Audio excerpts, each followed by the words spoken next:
আমি কিন্তু আমার ইলেকশনে আমি ওয়াদা করেছি আমি আমার এলাকায় চিকিৎসা নেব এবং আমি কিন্তু সেটা নিচ্ছি।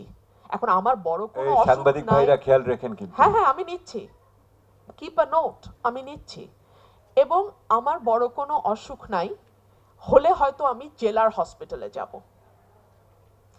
এইগুলো যদি আমরা ম্যান্ডেটারি না করি এবং এটা করেন, দেখবেন এমপি হওয়ার দৌড়ে যারা শত শত কোটি টাকার ঋণ খেলাপ নিয়ে দৌড়াচ্ছে তাদের কাউকে আপনি খুঁজে পাবেন না। বলবো বলেন, দলীয়করণ তো এখন স্কুলের ম্যানেজিং কমিটি থেকে শুরু করে বিশ্ববিদ্যালয়ের উপাচার্য পর্যন্ত। আমি নিজে শিক্ষক পরিবারের সন্তান, আমার নানা ছিলেন ঢাকা বোর্ডের চেয়ারম্যান, আমার মা ছিলেন সেকেন্ডারি অ্যান্ড হায়ার এডুকেশনের ডিরেক্টর জেনারেল, এবং নায়েমের সঙ্গেও খুব ভালোভাবে যুক্ত ছিলেন প্রফেসর রাশিদা বেগম আমার মা। সো আমি, আমার খালারা সবাই কলেজের শিক্ষকতা করেছেন, আর আমি শিক্ষক পরিবার থেকে এসেছি। আপনার পিতা জাতীয় শিক্ষক ছিলেন।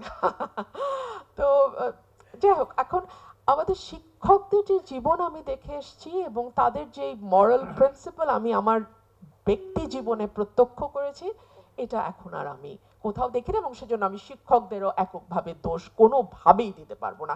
রাষ্ট্রে যখন পচন শুরু হয় সেটা হেলথেও এফেক্ট করবে, এডুকেশনেও এফেক্ট করবে, সোশ্যাল সেফটিতেও এফেক্ট করবে, সিকিউরিটিতে এফেক্ট করবে, ইকোনমিতে এফেক্ট করবে, সবখানে। রাজনীতি ঠিক না হলে কিচ্ছু ঠিক হবে না। ওইটা তখন পার্লামেন্টকেও এফেক্ট করবে না? Of course. Thank you, Rumin, very much. I think you have taken a very interesting perspective on this whole thing.